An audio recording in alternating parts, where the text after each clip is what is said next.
ادب با خالق چه قسم مراعات میشه؟ ادب با خالق با فهم قرآن و سنت مراعات میشه.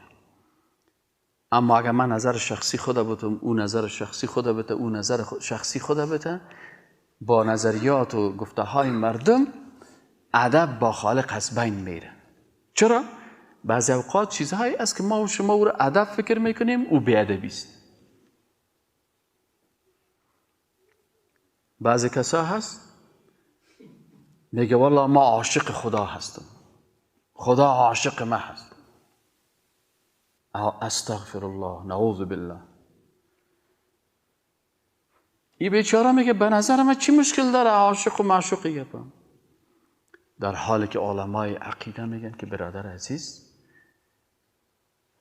نام و صفاتی را که به خالق نسبت میتی توقیفی هست و توقیفی را ما و شما خواندیم که آنچه که در قرآن آمده و آنچه که در سنت آمده به مو توقف میکنیم،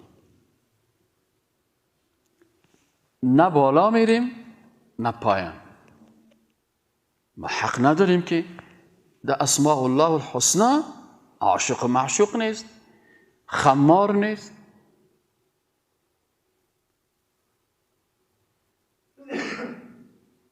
حتی در قرآن گفته که ترک او کسایی که در نامای الله الحاد میکنن، او گپا را ترک. الحاد چی است؟ که یهودیا و نصرانیا نامای رنگارنگ به خالق نسبت میدن. ولله الاسماء الحسنى، الله نامهای خاص خود داره. ادعوه، شما دعا کنین بخواین از الله همین نام اسماء الله الحسنى که در قرآن و سنت آمده. اما کسایی که دیگر نامهای الحادی و شرکی را پیدا میکنن میگه وارد ترک بکن.